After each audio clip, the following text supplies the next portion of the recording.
We have our communion service this morning, so I'm going to try to keep my reflection a bit shorter if I can, even though the lectionary is, as usual, just full of things one could pick up on. To be honest, the first time I read through the various lectionary texts for this week, it was a difficult experience, without much joy of inspiration. The first text, for example, which we didn't include in your bulletins, is from Lamentations. And it's just this mournful cry that Jerusalem has been overrun by its enemies and its people exiled. The roads to Zion mourn, for no one comes to the festivals. All her gates are desolate, her priests groan, her young girls grieve, and her lot is bitter. Her children have gone away captives before the foe. I was reading this lament around the time that the Israeli defense minister declared that Gaza City was going to be fully wiped out, with anyone remaining there to be declared a terrorist. And so there's just this immense grief and frustration around that, along with all these seemingly unanswerable questions. What do we make of this apparent reversal of roles? What is the connection, if there is one, between this current state of Israel and the Zion that our scriptures long for? Why are whole peoples still suffering like this, generation after generation? The Habakkuk passage that you do have, and that Dan read, begins with lament as well, with the prophet crying out to God, "Why do you force me constantly to look upon all this violence and destruction? And why has our legal system become corrupt, judgment coming forth perverted?" Here it's the United States that comes more to mind, including a recent conversation I had with Bryce Craker about some big law firms down there just capitulating to Trump's threats. It took me a while to move past the lament in the text and all that brings up for me, and to find my way to the second part of Habakkuk, to the vision. Habakkuk decides that in the midst of these troubles, he's going to stand watch and wait on the word of the Lord. And sure enough, the Lord then speaks to him and says, "There is still a vision for the appointed time. It speaks of the end and does not lie. If it seems to tarry, wait for it. It will surely come. It will not delay." So what is this vision for Habakkuk? I did read a bit further, but haven't gotten much clarity on that yet. I also tried looking more into who this Habakkuk was. By references in these chapters, it's clear that he's living at a time when Judea is threatened by the rising imperial power of Babylon, which we know will eventually overcome Jerusalem and destroy its temple, the focus of that Lamentations passage. The only other time Habakkuk is mentioned in our scriptures, well, kind of in our scriptures, the book of Daniel, as we know it, has 12 chapters. But in Catholic circles, it goes on a bit further.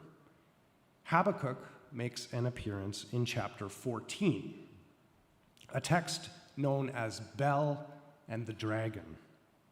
And it's such a remarkable sequence of stories that they've kind of taken over my reflection for this morning. Daniel is living in exile in Babylon, but he's one of the Jewish elite who are being trained in administration there, and he's become quite close to the king, King Cyrus. But the episodes in Bel and the Dragon eventually land Daniel in the lion's den. And this is where Habakkuk comes in. Habakkuk is doing his own thing in Judea in a totally different era, nonetheless. He's just making some stew for himself when an angel of the Lord comes down and says he should bring that stew to Babylon, to Daniel in the lion's den. When Habakkuk is a little put out by this, the angel grabs him by the hair and drags him through space and time to give his stew to Daniel and contribute to his survival there. Bel and the Dragon references the two stories that got Daniel in the den in the first place, both having to do with what is truly worthy of worship. Daniel and the king are friends, but they worship different gods. The king and his people worship an idol called Bel. And every day they bring Bel all these offerings of food, flour and wine, and 40 sheep, it says, each day. The king notices Daniel won't worship the idol and asks him about this. And Daniel says, "I do not revere idols made with hands, but the living God, who created heaven and earth and has dominion over all living creatures." The king is confused. How can you say Bel isn't living when it's eating all this food every day? And Daniel says, "Trust me, it's just clay and bronze, and it has never eaten or drunk anything." The king gets angry about this and demands that his priests prove that Bel is eating this food, or else he'll put them to death. There are apparently 70 of them. But if they can prove it, then he'll put Daniel to death for blasphemy. It sounds pretty barbaric, but also a pretty good setup for the story. The priests are confident. They bring the king with them as they bring all the food into the temple, and then they leave and tell the king to lock up the doors himself and even seal the doors with his signet ring. They assure him when he comes back to open up in the morning, he'll find all the food will be gone. Meanwhile, what the king doesn't know is that there is a trap door under the altar table. And over the course of the night, the priests and their wives and their children all come up through this trap door in the floor and eat all of this food. And sure enough, when the king and Daniel open up in the morning, the food is gone. But Daniel just laughs and tells the king to look at the temple floor. Before they had locked up the previous night, Daniel had his servants spread out ash all over the floor, and clearly visible in this ash are the footprints of men and women and children. The king is enraged at having been deceived and has them all arrested and then killed, and orders Daniel to destroy this false idol Bel. Daniel plays Mythbuster in the second story too. but I won't get too into that one. There is a dragon that lives in the area that is also worshipped as a god, one which the king claims really is a living god. But Daniel again figures out a way to disprove this. He boasts that he can kill this dragon without even using a sword. And so he creates a concoction of pitch and fat and hair, and when the dragon eats it, it bursts open. But by now the people have had enough of Daniel blowing up their most sacred cultural elements. First Bel, and then the dragon, and they revolt. And that's how Daniel eventually winds up in the lion's den with Habakkuk. So, what can we take away from this?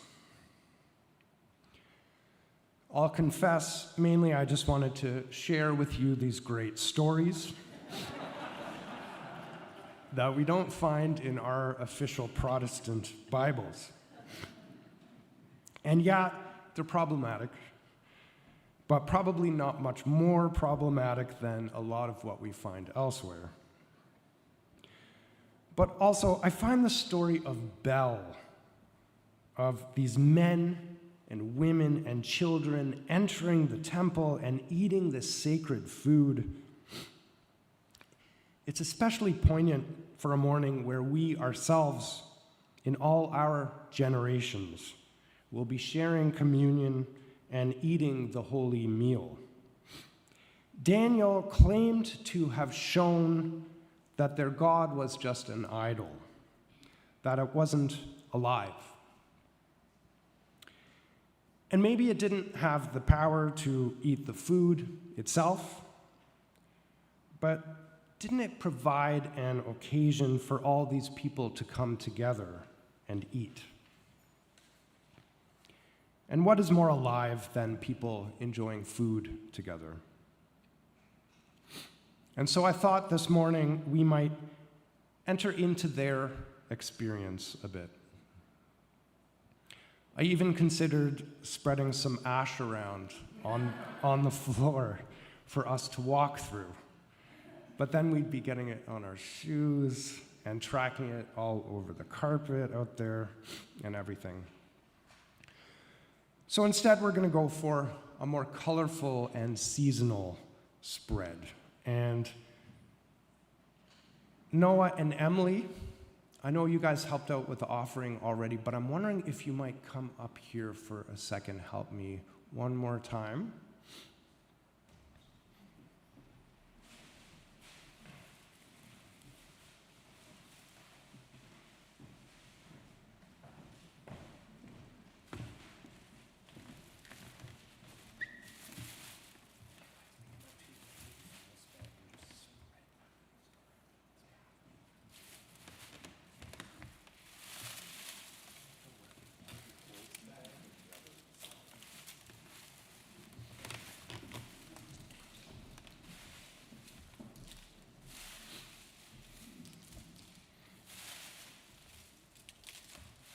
So we'll have Noah and Emily spread these leaves for us to walk through for our communion. And just, take your time. They may be a bit slippery. I'm not sure. I haven't really tested it. So just, take your time and picture yourselves leaving some footprints in these leaves.